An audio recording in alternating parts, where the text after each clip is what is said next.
ইতিহাস গড়ার সুযোগ ছিল, সেই সুযোগ হাতছাড়া করেনি হামজার বাংলাদেশ।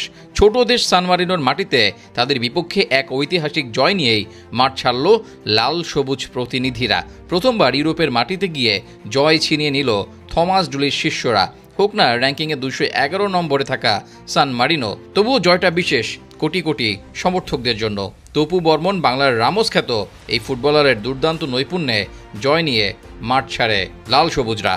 থমাস ডুলির অধীনে কেমন করে বাংলাদেশ এই ম্যাচে, এটা জানার আগ্রহ ছিল সবার মাঝে। ম্যাচের শুরুর একাদশ দেখে অবশ্য চমকে যান সকলে। সমিত সোম, ফাহমিদুল্লাহ থাকেন বাইরে, তবে ফিরেছিলেন জামাল ভুঁইয়া। শুরু থেকেই অ্যাটাকিং মুডে ফুটবল খেলার চেষ্টা করে বাংলাদেশ।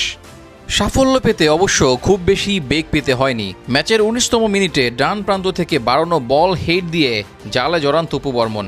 এগিয়ে যায় বাংলাদেশ দল, তবে সেই লিড বেশিক্ষণ ধরে রাখতে পারেনি জামাল ভুঁইয়ারা। রক্ষণের ভুলে এবং গোলকিপার মিতুল মারমার অপরিপক্কতার সুযোগ নিয়ে এক গোল পরিশোধ করে দেয় স্বাগতিক সান মারিনো। এরপরই যেন আরও বেশি খেই হারিয়ে ফেলে বাংলাদেশ দল। প্রথমার্ধে অগোছালো ফুটবল এবং ভুলভাল পাসে সময় নষ্ট হতে থাকে লাগাতার, সাথে বিরক্ত বাড়তে থাকে ভক্তদের। হাফ টাইমের আগে কোনো গোল না হলে সমতা নিয়ে মাঠ ছাড়ে দুই দল। বিরতি থেকে ফিরে অবশ্য মনোযোগী হয় বাংলাদেশ। সমিত সোম, ফাহমিদুল ইসলামদের মাঠে নামান কোচ ডুলি, ফলে গতি বাড়ে খেলায়। আক্রমণ পাল্টা আক্রমণে জমে ওঠে ম্যাচ। লিড দ্বিগুণ করতে মরিয়া হয়ে পড়ে বাংলাদেশ। ফল পেতে অপেক্ষা করতে হয় নির্ধারিত সময় শেষ হওয়ার আগ পর্যন্ত। হামদা চৌধুরী নেওয়া সেটপিস থেকে ডি বক্সের ভেতর থেকে হেড দিয়ে দ্বিতীয় গোলটি করেন তপু বর্মন, আর এগিয়ে যায় বাংলাদেশ দল। শেষ পর্যন্ত সেই জোড়া গোলের বিনিময়ে 2-1 ব্যবধানে জয় নিয়ে মাঠ ছাড়ে টিম টাইগার্স।